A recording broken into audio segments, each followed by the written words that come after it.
One of the more mysterious locations in the world of Ivalice, the Pharos Lighthouse is a location that is situated on the far east of the land, and is quite central to the plot of Final Fantasy XII, even though it is rather an accessible area where only a handful of people have access to it. What mysteries does this place hide, and how is it relevant to the overall plotline of the game? Welcome back to the channel. It has been a while since I've posted, but I am back ready to post some more Final Fantasy content. I have been in a bit of a drought because I am playing more Final Fantasy games in my spare time in order to get more ideas for content to post on this channel, as well as other projects. Anyway, we are back and I will announce more in the future as some ideas come into fruition. For now, expect more Final Fantasy content and shorts to appear on the channel. Also, come follow my Twitch, the link will be in the description below, and come hang out as I play through different RPG games. If you enjoyed this video, consider leaving a like and subscribing to the channel as it really helps with the growth. I am happy to still see growth in my previous lore videos as more fans to continue to find and enjoy the lore videos that I have put out. Now, let's begin with today's lore video. Now, Final Fantasy XII has been criticized as having a rather confusing story that is not linear, as it has a lot of different plot points presented during the story. I can see part of it being the locations not being clear on where they are or what purpose they serve, as some of them are merely areas the party must pass in order to get to their actual locations in-game.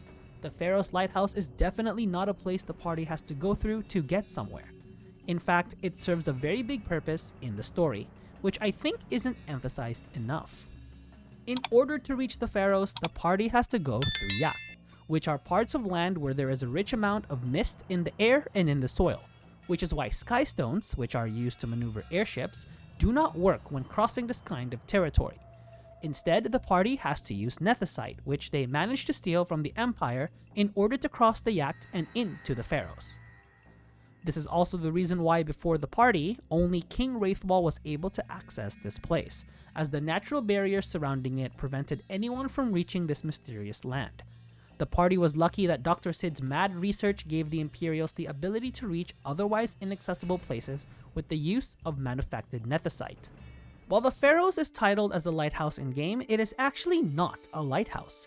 It is a tower that is located at the edge of a waterfall, making it unlikely that ships would go through that area, so it cannot be used for the purpose of a lighthouse. The reason why it is called a lighthouse is because of the Sun Crest. The Sun Crest is a piece of deifacted nethicite that the Ikuria used to appoint their dynasty king. By cutting shards from the Sun Crest, the dynasty king can use it to unite all of Ivalice under one banner. The light emitted from the Sun Crest can be seen from the bottom of the tower, giving it the qualities of a lighthouse. But in reality, it is just a tower that holds the symbol of power for the dynasty king. The tower is located on an island in the Ridurana Cataract, which is a location that is near a hole in the ocean, which produces an endless whirlpool. However, you can see ancient ruins surrounding this tower, which means that a city once stood in this location. However, nothing is known about the origins behind the city and what purpose it may have served. It is possible that the Ikuria may have known about this city. If not, then they have likely selected this location to build the Pharos to house the Suncrest because of its location being inaccessible by conventional means, at least until the events of Final Fantasy XII. The party make their way towards the Pharos due to a lead from the Ikuria, telling Ash to use the Sword of Kings to cut pieces of nethicite from the Suncrest on a tower in the distant shore. After help from Redis, they are given hints about the existence of the Pharos at the Ridurana Cataract, located at the Yacht Naldoa. Which, I'll be honest, I didn't really pay much attention to the fact that the Yacht had different names for different regions, because I didn't really have a reason to care about them. If events have happened where each of the regions were involved, then perhaps I would have cared, but they were only mentioned as a barrier to get to a certain location that we end up crossing anyway, so what's the point? The only Yacht region I remember is the Yacht Yensa, but it is more commonly known as the Nam Yensa Sansi, which is in the region, but only because we have to cross through it in order to get to the tomb of King Wraithwall. Another region that I can cover if you want me to, just let me know in the comment section below.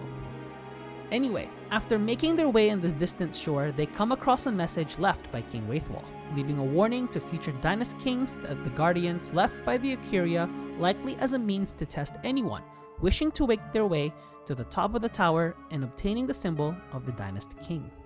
Once they make it to the top, Ashe had planned to destroy the Suncrest instead of obtaining the shard from it, but she is stopped by the spirit of her late husband, Lord Rassler. She then realizes that this version of Rassler is nothing more than mind games by the Ikuria to prevent her from interfering in their plans. They are then stopped by Gabranth and Dr. Sid, who seeks the power of the Suncrest, with the former egging her on to use her power, and even pushes using the fact that he was the one who killed her father. After Gabranth is defeated in battle, Dr. Sid dismisses him, regarding him as expendable in the eyes of the Empire, which causes Gabranth to strike him, only to be stopped by Vana, who has come with Dr. Sid to the tower. It is here that we learn of Redis' background as Judge Magister Zet, who witnessed the destruction of Nabudis using the power of the Midlight Shard, and fled the ranks of the Empire as a result. Dr. Sid then fuses the pieces of Deifacted Nethicite in his possession with the Suncrest, hoping to obtain more mist for his own uses, specifically to charge and use the Sky Fortress Bahamut in the impending battle against the Resistance. After a battle with both Gabranth and Dr. Sid, Gabranth flees while Dr. Sid is killed in battle. The Suncrest has become unstable due to the fusing of the shards and begins to explode. While Ashe and Vaughn attempt to destroy it with the Ikurian swords, Redis, having no other option, uses the Sword of Kings to destroy the Suncrest while everyone else flees. While he manages to destroy the Suncrest, he lost his life in the process. The destruction of the Suncrest meant that the Ikuria could no longer control who can become the Dynasty King, and since the title was reliant on the possession of the shards obtained from the Suncrest, that effectively removes the title, as well as the influence of the Ikuria from Ivalice, leaving the party to only deal with the Empire in their own conviction. While I was very intrigued with the location and the mystery of its origins, I think the fact that it lacked some sort of explanation behind its fall and location was a bit of a letdown for me. The idea that there were man-made structures near the edge of a waterfall and a deep chasm is very bizarre to me, but it's also interesting because that meant that this place was once habitable at one point. I would have liked to know how long ago this place existed and what purpose it served. If the Yacht already existed, then what kind of technology did the people here use in order to survive the harsh conditions of the locations presented? And what role did the Ikuria play, if any, to its rise and fall? I think there was a lot of potential with the location and it was just missed. I did like the fact that the post-game dungeon of Subterra is held here because of the location being heavily covered in mist, meaning that it can hide some very nasty hunt and monsters. But in terms of lore, I was a little disappointed. Maybe there can be a revisit to the world of Ivalice where we can get more lore behind some of its locations and events. Let me know what you thought about this lore video. Did you enjoy it? Consider leaving a like and subscribing to the channel so you don't miss out on other Final Fantasy content. Let me know in the comment section below what other topics you'd like me to cover. Other than that, this is Enzo signing out, and I will see you all soon.